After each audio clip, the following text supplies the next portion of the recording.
I studied for being this, and I was like, can't believe it's this.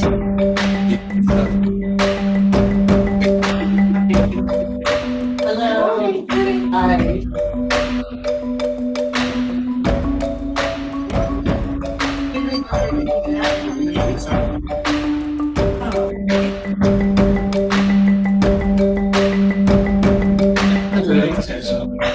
Happy New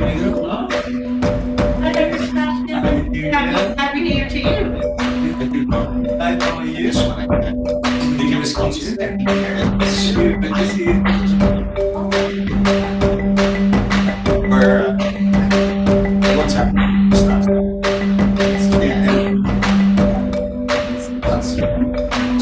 I mean, so this we were part of it.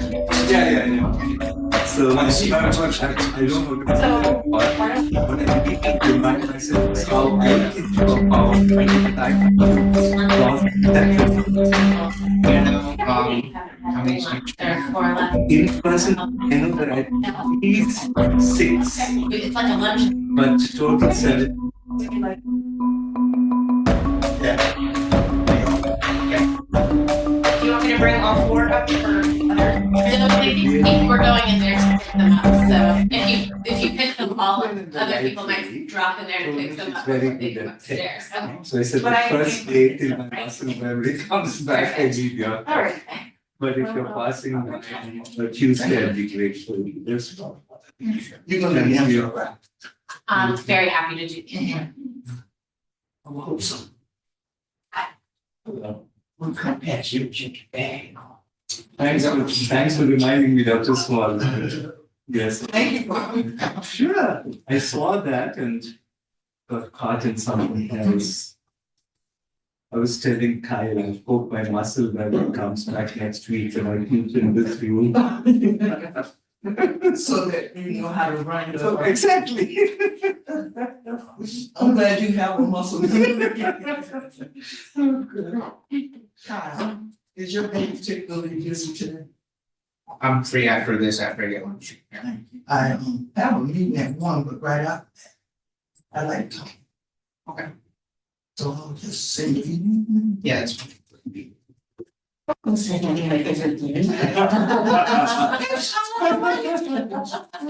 Hey, well, how are you? Good to see you in this space. It is great to be in this space. Do you want me to go ahead and begin? Do you want me to wait a few more minutes? What time is it? Oh, wow. Yeah, let's go. Okay. Going to introduce you. You are? Yes. Okay. Is that okay? That's great. I will stay here until you're done. Okay, great.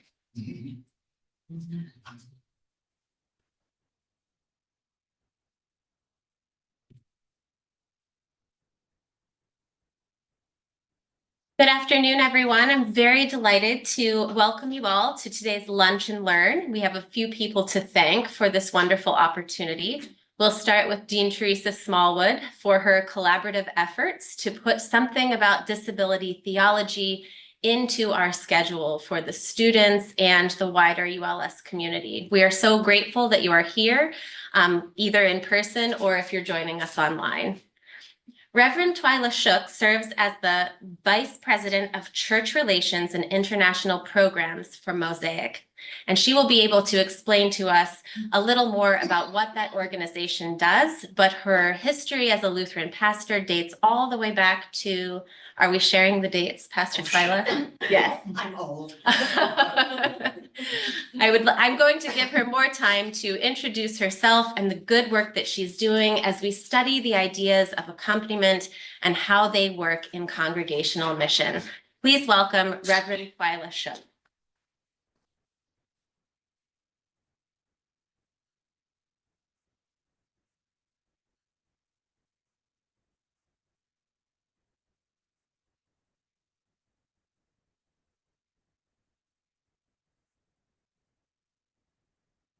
Well, I thank you all for the great privilege of being with you today. And by way of introduction, I would like to share a brief word about the work that I do. I work in church relations and international programming at Mosaic, which is the nation's largest faith-based organization offering services to individuals with cognitive and developmental disabilities. Mosaic serves nearly 5,000 people in 12 states. And the services are tailored to meet individual needs and goals, allowing people to be as independent as possible. Services are designed for people with disabilities, mental and behavioral needs, autism, as well as aging adults. Mosaic has two legacy organizations, Bethpage Mission and Martin Luther Home, dating back to the year 1913. So you can see that we do have quite a history. And our purpose statement is at the heart of everything that we do. We are called to love and serve. It both captures our faith legacy and will carry us into the future for what we hope many decades to come. Today, I would like to lift up the global accompaniment model as a standard for congregational mission alongside individuals with disabilities. But allow me to begin with a vignette, a domestic vignette. Pastor Twila, are we having evangelism team on Tuesday night? Asked Kelly. It's an ordinary question, right? Except for this. Kelly is a 50-year-old care receiver in the Mosaic at Home program in Rockford, Illinois. She first came to Christ Lutheran Church, where I once served as a pastor with her caregivers, Steiner and Cheryl Grimstead, 11 years ago. While it took time for the relationship to actually take root, the members eventually learned to walk alongside Kelly, even as she grew in accompanying them. Where are my offering envelopes? She piped up one Sunday. Everyone else gets them. Don't we all wish we had that problem? Kelly knew the importance of and wanted to be a participant in giving and belonging. One other day, I'm on the evangelism team and I haven't seen you in church in ages, she announced to a member who she accosted in the grocery store. The member laughed, well, if Kelly says so, I guess I had better get myself back to worship. Kelly instinctively knew the importance of community and reaching out as she wandered around our congregational fellowship hall, doling out hugs to those people she called my peeps. We called Kelly a care receiver, but her caregivers, Steiner and Cheryl, insisted that they received as much or more from Kelly than they gave. Never able to have children on their own, the Grimsteads say that Kelly filled that void in their lives since they retired. We love Kelly, she said. He gives us a purpose. Kelly's father, her birth father, Clarence Brady, unable to care for Kelly, said, "They're so good for each other. The Grimsteads are wonderful people, and I'm so happy Kelly is getting the care and the love that she deserves." What a model of mutual interdependence and mutuality. A congregation, a host family, a father, and a person diagnosed with disabilities, all being built up together as the body of Christ in a web of loving and respectful relationships. And so now I formally begin. Accompaniment, a model for interdependence and mutuality.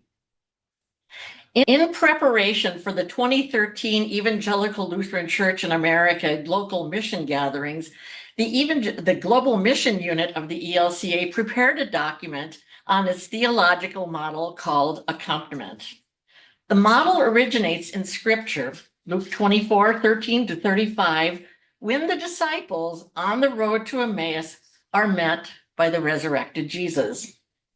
The Emmaus Road story reminds us that mission is a journey, and that this journey taken with many companions shows us the unexpected and sometimes unrecognized Christ who walks along beside us. In this journey, as we break bread together, we move toward Christ's mission of reconciliation between us and God and between us and one another. In fact, one translation of the word accompaniment, and this I really love, it literally means to come with bread. In this lecture, I wish to demonstrate how the ELCA's global mission model of accompaniment might serve as a resource or a model for congregations wishing to serve individuals with disabilities. Throughout history, missionaries and mission agencies alongside the whole church have prayerfully contended with the question, what is mission? What does it mean? And in recent decades, the church has begun to engage its global companions in this conversation. Companions who were once considered objects of mission. The younger churches of Asia, Africa, and Latin America, we've begun to see that all of God's people are called to think about the how of mission, because we are all doing that. Central to this conversation is the importance of reconciliation. Reconciliation is based on the understanding that all of God's children are broken, that God meets us in our brokenness and restores us to both God and to one another. In John's gospel, Jesus says, I give you a new commandment, that you love one another. Just as I have loved you, you also should love one another. By this, everyone will know that you are my disciples, if you have love for one another. Jesus' reconciling love is the basis of the gospel that we are called to proclaim. Breaking down all barriers, it calls us into mutual mission by walking alongside and accompanying one another. At Kelly's church, Christ Lutheran Church's service and outreach team have found it important as they engage their friends at Mosaic, that our friends at Mosaic not be considered as objects of their mission, but rather partners and companions in reconciliation. Upon invitation from the Mosaic Rockford office, Christ Lutheran Church became the home of one of Mosaic's Friday hubs or day service programs. Each Friday, a group of care receivers would come to Christ Lutheran for off-site activities. One Friday a month, our service and outreach team saying, it's not actually accompaniment if you just open your doors and let them use a room.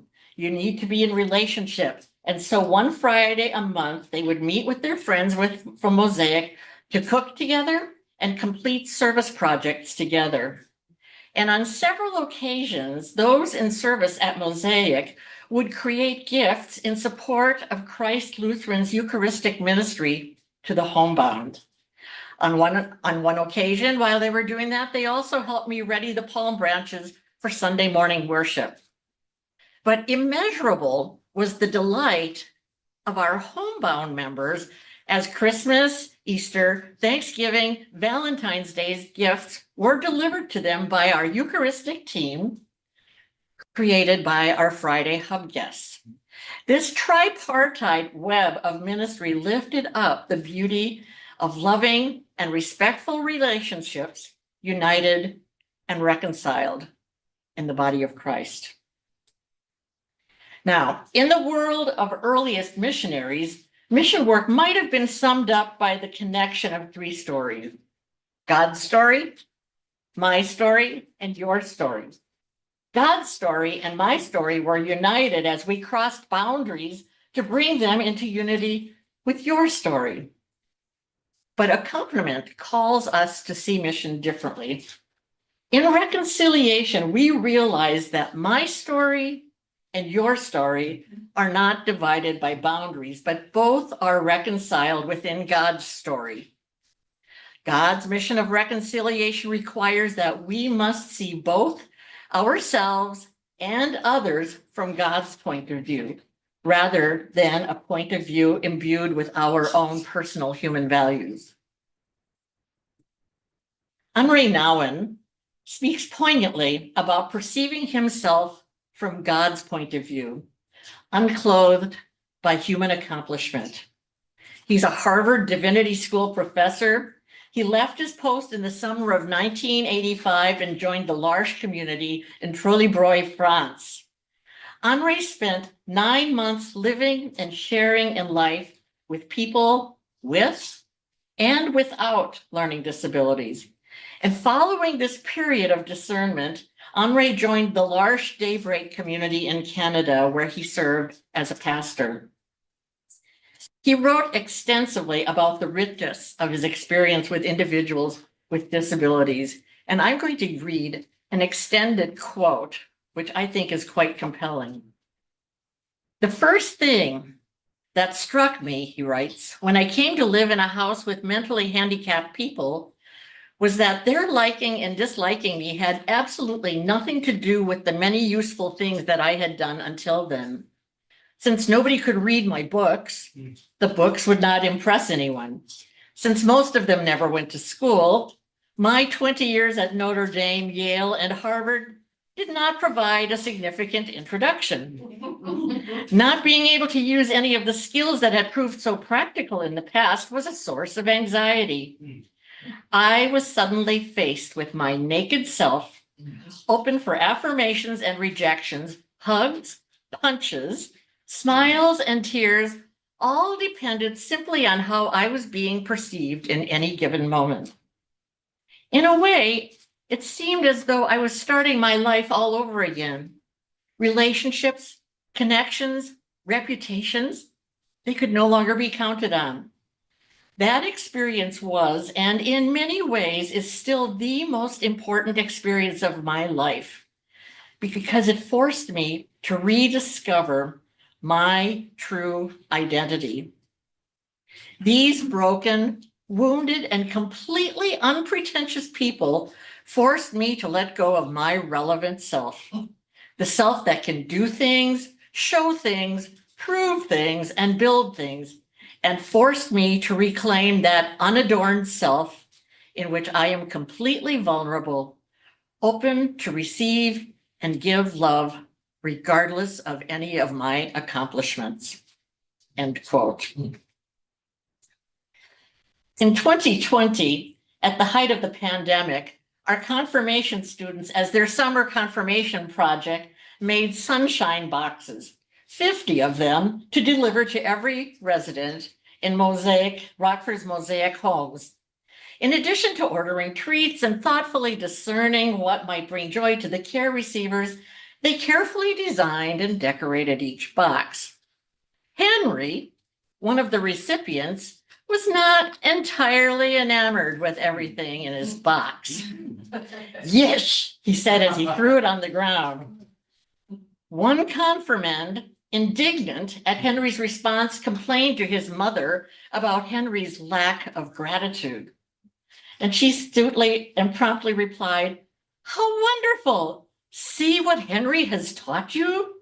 Now you know exactly how I feel when you don't show gratitude for a meal I cooked or a gift I chose especially for you. Imagine how God must feel when we don't appreciate God's gifts for us." Accompaniment does not merely call us to love those who can love us back or understand us.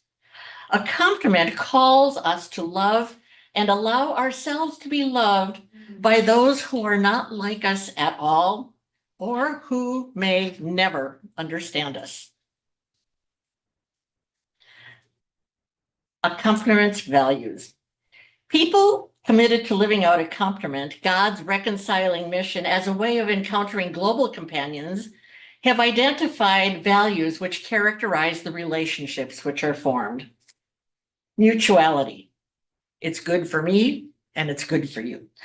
As we work to build up one another's capacities to live out the gospel, we recognize that all of us have gifts to offer to God's mission and to value gifts of all while caring for one another's needs. Giving and receiving trust form the foundation for mutuality. Second, inclusivity. Though we know and assume that God wishes for us to include everyone in our work of accompaniment and reconciliation, despite that, we know that all communities exclude someone. Inclusivity requires self-reflection and honesty about our own communities and our own relationships. Vulnerability. In United States culture, vulnerability is often equated with weakness. Jesus shows us that vulnerability, openness to relationship, giving up power is God's way of redemption. Empowerment. To live out this value, it is essential to acknowledge that relationships are not always equal in power, and asymmetry of power can be created by position, linguistic superiority or inferiority, financial resources, race, sexual identification, etc. Learning to let go of power, to become vulnerable, is an act of empowerment, as is recognizing and standing up to power that hobbles people in their walk through life. And finally, sustainability. This value is an absolutely essential one, as we recognize that any relationship or project requires an intentional commitment of attention and time to build up all those who are involved. Sustainability is the value that has suffered most often in global mission projects. I distinctly remember visiting a congregation in Guyana when I was a fundraiser, for which a United States congregation purchased a Western-style toilet. The toilet sat unused for decades because the donors neither provided the resources for it to function, nor did they build the capacity of the Guyanese to install indoor plumbing and dig a trench for piping to the wall. Sadly, for 20 years, the toilet sat as a porcelain monument to well-intended but failed accompaniment. Now, I'm going to go off script for just a second. I was told that the bishop, when the church and the toilet was finally made functional, as a part of the dedication, flushed the toilet with a flourish. So these 5 values, mutuality, inclusivity, vulnerability, empowerment, and sustainability, have all been discovered to be important in congregational engagement with Mosaic's care receivers. Now, I'm going to go through all 5 of these again in context. Mutuality. In looking more closely at mutuality, I would like to lift up an experience from my first visit with Mosaic's companion organization, Becoming a Caring Community, also known as BCC. BCC is a ministry of the Evangelical Lutheran Churches in Tanzania, which works with persons with developmental disabilities, and it's almost exclusively undergirded by congregations. Now, on this particular visit to Tanzania, we took a hike up to Mataruni Falls. The path had some rather steep sections, coupled with some seriously muddy patches as it had just rained. Add to that the fact that I was battling a nasty respiratory virus coupled with asthma. But I was determined. I was going to do this. And as I approached the top, I fell, and I was literally covered from head to toe with mud. And looking ahead, I saw that the path was straight upward and only steeper. And so as I sat in my muddy perch in the mud, trying to decide whether or not I should continue, this little girl on the photo held her hand out to me. And I thought, oh, dear kiddo, this 62-year-old bag of bones can barely take herself up the hill today. How can I help you as well? She was insistent. And then the light bulb went on. She wanted to help me finish the journey. And with her assistance, and mind you, nowhere did her developmental disability interfere in any way, I managed to make my way up to the falls. And truth be told, without her, I'm certain I would not have done it that day. Inclusivity probably provided the greatest challenge for my parishioners at Christ Lutheran as they grew in their comfort in working with Mosaic care receivers. When our Friday hub guests first began to arrive, it was necessary for them to pass through the gathering space where another Christ Lutheran volunteer group gathered weekly. While that congregation had a well-known reputation for excellent hospitality, this volunteer group, soon found its capacity for hospitality and inclusion stretched. Only after several months, some were able to identify and reflect on their initial discomfort with the noisy outbursts, the body mannerisms that seemed abnormal, and somewhat unrefined personal habits. And their honest self-assessment about what was happening signaled a turning point in the relationship and brought forth beautiful growth and acceptance. An area where this congregation's members embraced inclusivity wholeheartedly was through Mosaic's Rejoicing Spirits worship community. Members of Christ Lutheran service and outreach team would join local clergy in monthly worship services for Mosaic care receivers called Rejoicing Spirits. And members alongside those in Mosaic's care would jointly serve as greeters, worship leaders, hosts, and in any capacity needed to providing a welcome environment for all. They prayed together, they sang together, they danced together, they rejoiced together, they made noise together. All this they did together in praise of a God for whom there is no outsider. But then there's this picture. It was in visiting another Rejoicing Spirits Network community in a Denver congregation that I experienced inclusivity come full circle. I had just begun my church relations job at Mosaic when the community invited me to come out and worship with them. At one point in the service, I was called to come forward for a rite of welcome and blessing. How profound it was to have the persons in the disabilities community come forward, gather around me, extend their hands, and repeat words of blessing on me. It was as if I was being ordained for the very first time. In that very moment, inclusivity had come full circle. Not only were they the worship leaders, but they were doing the work of including me in their community and fellowship. Vulnerability and empowerment. Vulnerability and empowerment are, when united, and in a unique, invaluable key to accompaniment.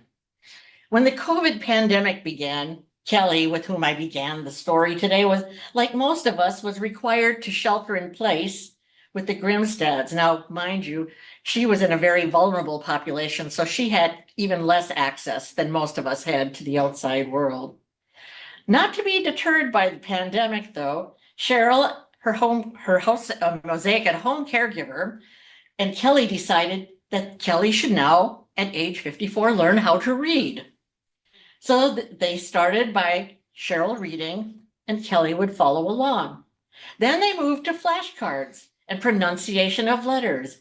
Soon, with Cheryl's tutoring, Kelly was making her way through books. Granted, she's not read War and Peace or Moby Dick. They're small books. But to date, she has read over 2,000 books. And the capacity to read, as we all know, gives us access to a whole new universe. When vulnerability and empowerment are linked, new worlds can be opened for individuals with disabilities. And the last value, sustainability. I'd like to spend a little time on this. Are we still doing okay on time? Doing like 12:30. Okay. One aspect of accompaniment, which my lecture has not yet addressed, is the role of financial resources. And I don't want to scare the fundraiser in the room. I'm not asking for money today. I'm telling a story. Financial resources, when not managed judiciously, can be used to tilt the accompaniment model, the playing field, in an unhealthy direction, creating dependence rather than independence. On the other hand, when used wisely and judiciously, financial resources can be used for capacity building and sustainability. Two members of Christ Lutheran Church, the Reverend Mark and Kathy Helge, were blessed with a very generous estate later in life, and they became enamored with Mosaic's whole person approach, which recognizes most models have 5 aspects of whole person living. The Mosaic model has a 6th one, spirituality. They recognized that spiritual life is an important part of a person's overall well-being. And their philanthropy made Mosaic's goal of faith formation sustainable for future communities. In a recent publication, Kathy said, "At this time, we want to ensure that Mosaic is a place for rejoicing spirits and that Mosaic stays true to God's call to pursue opportunities that empower people." But sustainability for institutions offers supports with disabilities is only one part of the answer. It is when sustainability extends concretely into the lives of those being served when we see it in its fullest sense. So join me in Tanzania again and meet Irene. I'm going to start by telling you a bit about Irene.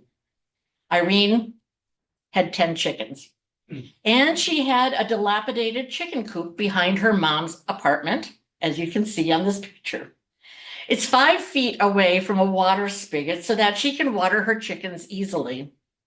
It's also the same water spigot that Irene and her mother use for bathing, drinking, and their basic daily needs.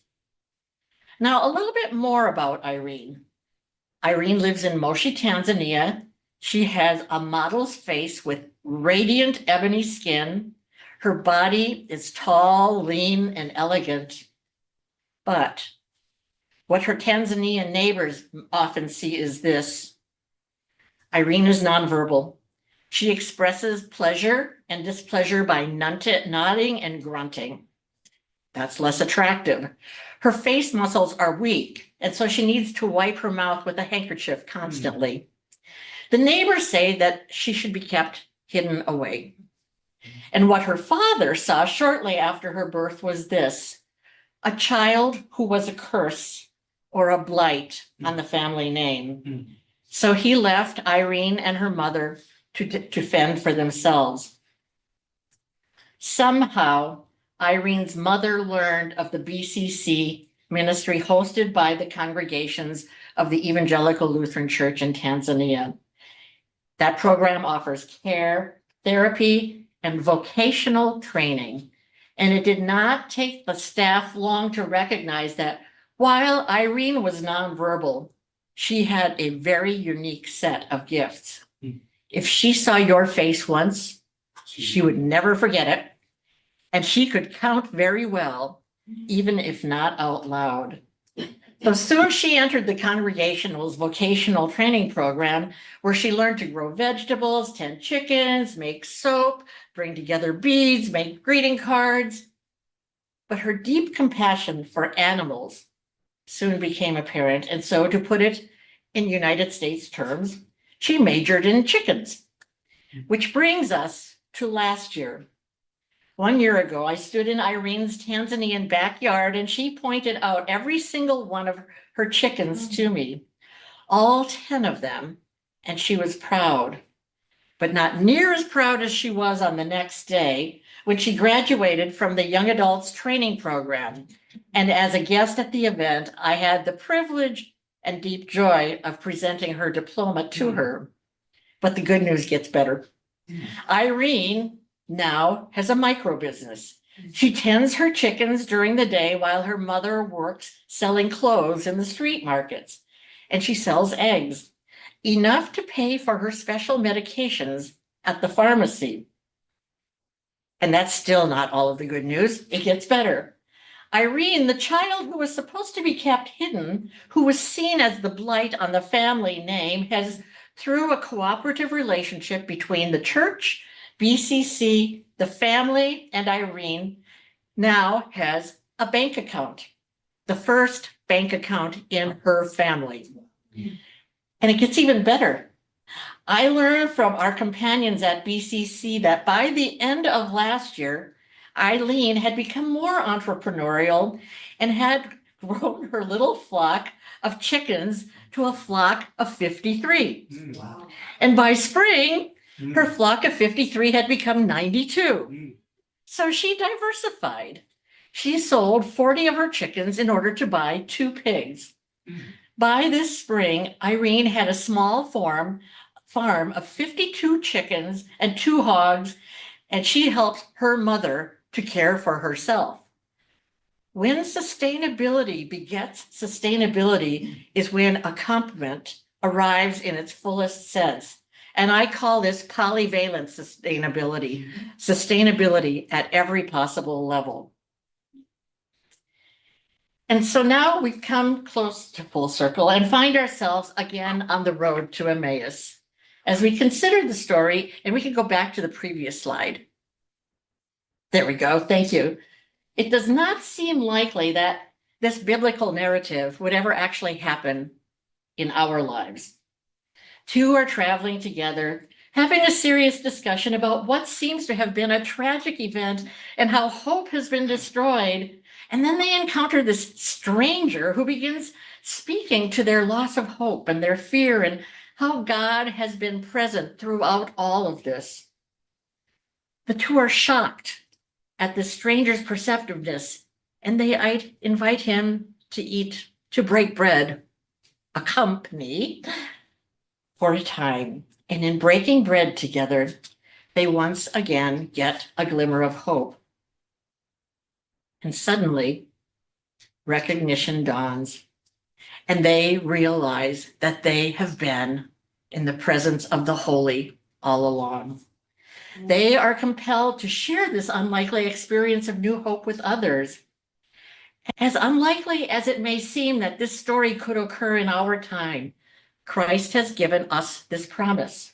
For wherever 2 or 3 are gathered in my name, I am there among them. ELCA's global mission document, Accompaniment, leaves us with an optimistic, hope-filled perspective on accompanying individuals with disabilities in congregational mission. In engaging God's reconciling mission through accompaniment, we work to equip ourselves and our companions for our shared call to share the good news and to serve our neighbors. It's easy to do, but there are also real challenges.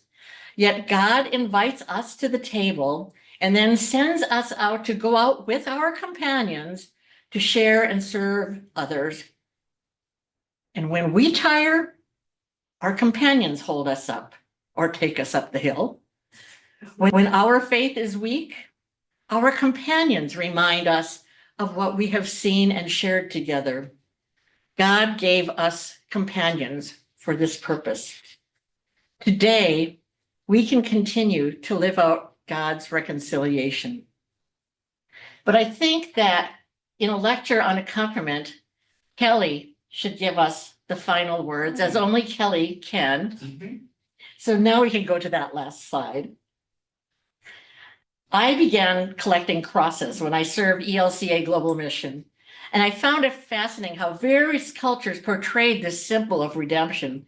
For instance, in Liberia, bullet casings from the Civil War, symbols of only death, are pounded into crosses, which is a sign of death leading to life. In Puerto Rico, where Epiphany, the coming of the Magi, ranks up there with Christmas and Easter, crosses are usually embellished with 3 kings and sometimes queens. So it comes as no surprise while in parish ministry, I would often come into my office and find members explaining my wall of crosses to guests. Kelly, who was served through our Mosaic program, visited with particular frequency. Pastor, she'd say, "Tell the story of this one again." How touching when Kelly showed at my farewell and delivered a cross. "Open it," she said. "It's a cross. It's got charms like a little angel and stuff. It's all for good luck." But then what she said next delivered the accompaniment punch. "Take it with you wherever you go, whenever you travel, so you remember why you do what you do." Yeah. Indeed, as each of us embarks on our own Emmaus journey, let us keep the cross at the center to help each of us remember why it is that we do what we do. And so I thank you for your time today. And if you have any questions or comments, I'm happy to answer. Wow. Why do you think this information is so important for seminarians? I would love to answer that question. A lot of times seminarians don't realize it might be important, but in my job, I weekly get multiple calls and emails from clergy who say, "Oh my gosh, half of my students in confirmation are on the spectrum. What can you give me to help me teach them in a way that doesn't alienate the students who are not on the spectrum?" Or we just had somebody who with cognitive disabilities die, and people don't know what to say to their family, or they don't know what to say to the people in their group home. There are so many ways that a class or information on working with disabilities is important. Another area which probably strikes home this year is the whole Medicaid crisis. And a lot of people in our congregations don't know that they can be involved in advocacy. And so that's another area that seminarians don't know that you need to know until you're out in the trenches. Another area is confidentiality. We all know what clergy confidentiality is, but it's different from HIPAA. When you're in the parish and somebody says, "Pastor, will you please include me in the prayers? I have cancer." You can say, "Millie has cancer. Would you please pray for her," to your parishioners. But if you're dealing with somebody with cognitive disabilities and they're in a program, HIPAA prohibits you from sharing anything other than John requests prayer, unless John tells you that he is struggling with some sort of malady. Does that address your question? Very helpful. Yeah. Just want to say how much of what you said resonated with experiences I have had, including the fact that my first call with 5 rural congregations in India coming from the so-called untouchable Dalit community. I did confirmation class twice, and many of them were, in the eyes of the world, illiterate. Yes. And to teach confirmation class, to transfer things I had learned in the seminary to people who could not read and write, and then at confirmation, when they received the Bible, which they may or may not have been able to read, the joy. But Yes. that brings me to your toilet story, because none of these 5 congregations had a functional toilet. The first time I went there, I said, "I need to." They took me from the back door and pointed me to a bush nearby. Yeah. So I used the toilet to ask them, "Why do you think the bishop has never visited you in the last 10 years? And one gentleman actually built that floor toilet at the back of his house. And unlike your story where the bishop had to flush it, my bishop had to use it. But I think the other important thing you mentioned is about opening space is one thing, and actually interacting is another, because now I'm thinking of a congregation in a Philadelphia suburb who opened their space to that once a month meal. It's a kind of rotation. Yeah. And they sort of decided to participate in that. I have preached several times and in that church, and I was curious, who are the people who come? What's their ethnic background? This is a suburb. Who are these people? And this wonderful woman, the church council president, said, I have no idea. I spend all my time in the kitchen preparing for those people. Yeah. Yeah, and that is a very common thing. We've struggled with that. How do we refer to the people? Some congregations, when they have their worship communities, they say the rejoicers. And then I like to say, well, does that mean the rest of us aren't? You know, it's really tough. I just like to admit that, you know, we all have disabilities in some ways. And, you know, the older I get, the more the scales come off my eyes and I see what my disabilities actually are. Right. But I do have a question to follow up. We are just coming from a faculty meeting where we've been speaking about our students. So it's not about people in the congregation. More and more, we're dealing with students who have documented disabilities. Yep. And we as a faculty have a way of making accommodation and that kind of thing. I'm just wondering, in your experience, how are congregations dealing with potential leaders, pastors, or whatever? To what extent is there empathy in the church and ability to accept people with disabilities? We've had visual, we've had cognitive, but they all now are qualified to serve the church. To what extent has the call process sort of adapted to that? And that is a very important question. I'm going to backtrack by sharing that Mosaic, because of our affiliation with the Tanzania program, has consultative status with the United Nations on the Disabilities Study Program. 2 years ago, my colleague and I went to the UN in New York, and it was our first time there, and they had invited people to make statements. And because we were new and didn't know, you know, there's that old adage, what do they say? It's better to keep your mouth shut and let people think you are stupid than opening your mouth and removing all doubt. We did not want to embarrass ourselves there.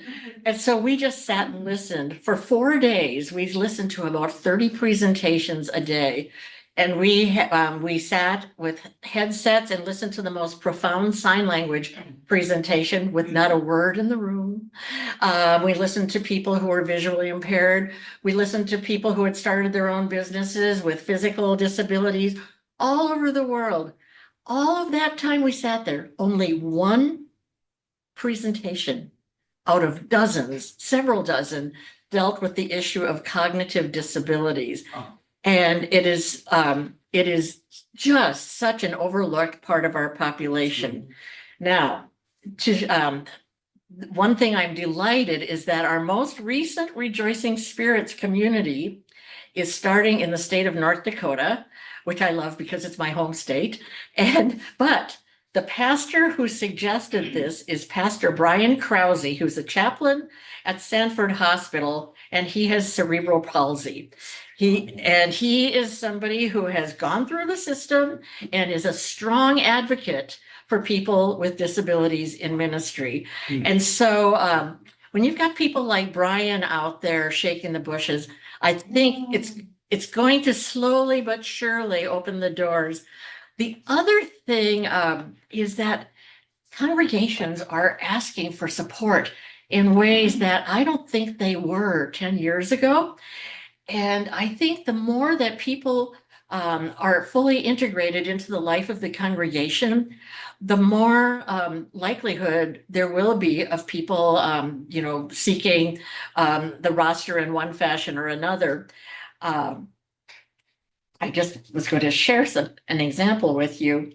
Oh, one thing that we are working on is we have a pastor whose son was profoundly disabled, and he is working on creating a 3-year lectionary for disabilities worship. And he's exceedingly creative. And so we're very excited. We've got year one done and we're working on year two. But the more we share these resources as pilot resources to pastors, the pastors are saying, well, I can use these resources for my children's sermons. I can use these resources in confirmation. Shoot, I can use these resources in my regular sermon. And we're finding that the more hands-on the resources are specifically designed for people with cognitive disabilities, the more likely the students who do not have those disabilities are going to embody the material as well, because it's another way of engaging the story. So we're working on it. And Mosaic is valiant about working on that. But you ask a great question, and I thank you for that. Andrea. Do you see any benefits or possibilities for ecumenical relationships to grow within ministries that are specific to a community that has disabilities? Our network of Rejoicing Spirits congregations includes 70 congregations, and by far and wide, the largest denomination is Presbyterian. We have non-denominational congregations. There's a missionary Baptist group in Arizona that's thinking of getting started. One that's really, as I like to say, jingles my chimes, is an interfaith one in Rockford, Illinois. There is an interfaith community garden there, and it's a Lutheran church that is situated next to a mosque. They're connected with the Jewish community and also the Baha'i community. And this was rather humorous. The Lutheran church that was a part of it said, you know, the Muslim community planted way too many tomato seedlings. We would like to get another partner to help us with the plantings.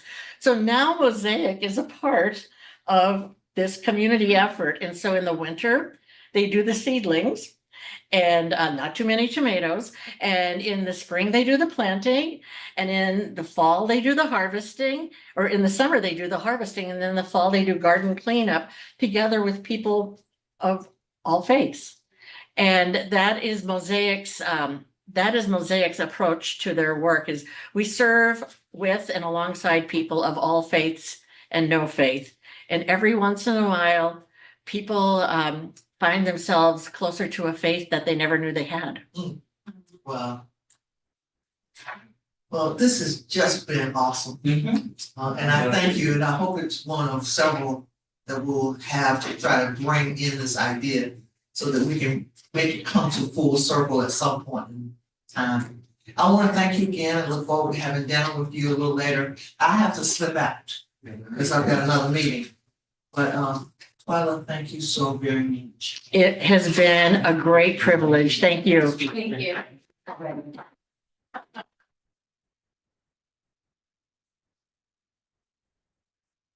We have no questions in the chat. You can go ahead and close the window.